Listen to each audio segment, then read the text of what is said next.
Alors, Parashat Kedoshim, il y a Kedoshim Tio, donc vous serez Kadosh. Il y a un pasouk, en vérité un verset ici qui est fondamental, mais que personne n'a pris de la peine de le lire jusqu'au bout. Et c'est pour cela qu'il y a beaucoup d'erreurs dans ce verset-là.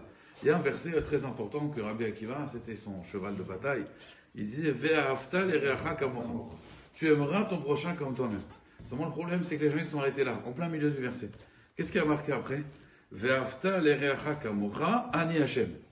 Oh, ani Hashem. Qu'est-ce que ça veut dire? Ve'ahavta l'ereacha kamocha ani Hashem. Pourquoi on est obligé de. Et pourquoi les gens ont coupé volontairement en fait? Il marqué tu aimeras pour ton prochain comme toi-même, ani Hashem.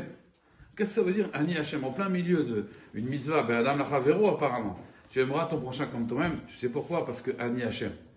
Les gens, malheureusement, ils ont enlevé ce ani Hashem et ils sont juste concentrés sur l'altruisme, le fait de penser à l'autre, de l'aimer comme son prochain. Mais la Torah me dit oui, mais pourquoi? Parce que ani Hashem. Ani Hashem. Alors, je vais vous expliquer un peu ce que ça veut dire. Il y avait une fois le Rav Shimshon Pinkus. C'est un Américain, c'est un Rav américain qui a vécu après en Eretz Israël. Il a étudié la Kabbalah avec le Rav Yaakov Hillel. C'était devenu après un grand Mekoubal. Il a écrit énormément de livres. Rav Shimshon Pinkus sur la Torah, sur les Chagim, sur énormément de choses. Et c'était un Rav Mamash qui a vécu. C'est un contemporain. Il est mort il y a à peu près 10 ans, même pas 10 ans. Il habitait à Ofakim. J'ai eu le mérite d'assister à ses drachot. Et une fois dans ses drachot, il a raconté qu'il était aux États-Unis et donc en visite pour voir ses parents. Et puis il y a un téléphone qui sonne. Il y a une cabine, il y a un téléphone qui sonne. Bon, il se dit peut-être il va aider quelqu'un. Je ne sais pas si vous imaginez que c'était Rav Shimshon Pinkus, juste pour vous expliquer qui c'était. Je connais 2 Maasim de lui, ses élèves m'ont raconté. Une fois, il y avait un Avrer, un Kollelman qui étudiait donc toute la journée, qui avait beaucoup d'enfants. Sa maison a brûlé. Lui, il est venu le voir, il lui a dit écoute, moi, j'ai marié mes enfants. Regarde, j'ai une grande maison. Je te donne ma maison, moi, je vais habiter en location.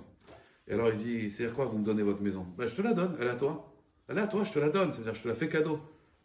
On va aller faire les papiers chez le notaire, je te la donne. Moi, j'ai pas besoin. Ça y est, maintenant j'ai marié mes enfants, je suis avec ma femme, on va prendre une location, un studio, et toi, tu as des enfants, tu as besoin. Vous comprenez, c'était qui Rav Shimshon Pinkus? Il n'a même pas réfléchi. Il a été le voir, il a dit, ouais, tu prends ma maison. Une fois, il y avait un de ces avrichim au Kollel qui était dans un état de santé catastrophique. Il est parti à la banque, et il était en Russie, il a été faire du Zikouï Rabim en Russie, il fallait en Russie, Ukraine, là-bas, et il fallait le rapatrier, impossible de le rapatrier. La seule façon de le rapatrier, c'était de prendre un jet privé, d'affréter un jet privé, d'aller là-bas, aller-retour. Donc vous imaginez la somme d'argent qu'il fallait. Il est parti à la banque, il a dit voilà, il me faut un prêt. Il a demandé combien ça coûtait d'affréter un jet privé pour sauver son élève, ce qu'il a fait d'ailleurs. Et quand il arrive à la banque, le banquier il a dit vous avez des garants? Bon, on parle ça en Israël, hein. Alors le Rav il a dit oui, tu es mon premier garant, toi. Toi, tu es mon premier garant.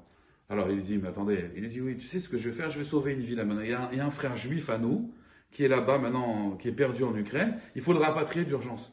Donc je pense que tu dois être sensible à cette cause. Et le banquier, du coup, il a non seulement été garant, il a même mis de son argent, il a dit vous avez raison, et il est parti, le Rav, là-bas, pour rapatrier son élève. Ça, c'était Rav Shimshon Pinkus. Alors maintenant, Rav Shimshon Pinkus, il est aux États-Unis, il y a une cabine téléphonique qui sonne, il décroche allô, et ils lui disent allô, bonjour monsieur.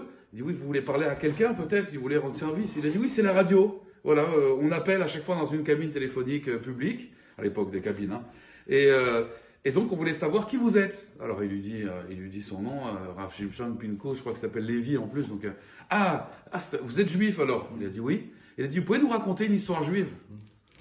Alors c'était la radio, vous savez, sympa, d'Arca. Alors il a dit oui, je vais vous raconter l'histoire juive. Alors il leur a raconté l'histoire. Il y avait un Rav qui s'appelait Rav de Brisk. Il était dans la ville de Brisk, là-bas en Lituanie, il faisait très froid. Et alors ce rabbin, il a été nommé donc Rav de la communauté, donc rabbin responsable religieux de la communauté. Très bien. Alors quand on est responsable religieux de la communauté, là-bas à l'époque, ils avaient une maison de fonction. Donc ils lui ont donné une maison pour sa femme, ses enfants.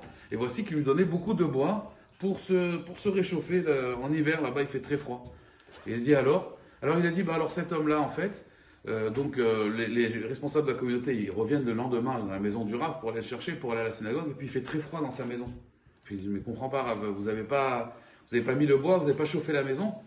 Et alors sa femme, elle leur dit, oui, il a pris tout le bois, il l'a donné aux pauvres. Alors les responsables de la communauté, ils ont dit, non mais Rav, c'est pour vous ce bois, c'est pour vous. Donc le soir, il lui ramène encore une tonne de bois, là il en a pour 2 mois.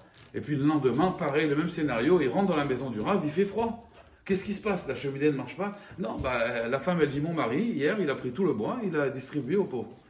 Alors là, ils reviennent et ils disent à la femme, écoute, maintenant on va te donner du bois. Pour 6 mois, pas pour 3 mois, pour 6 mois.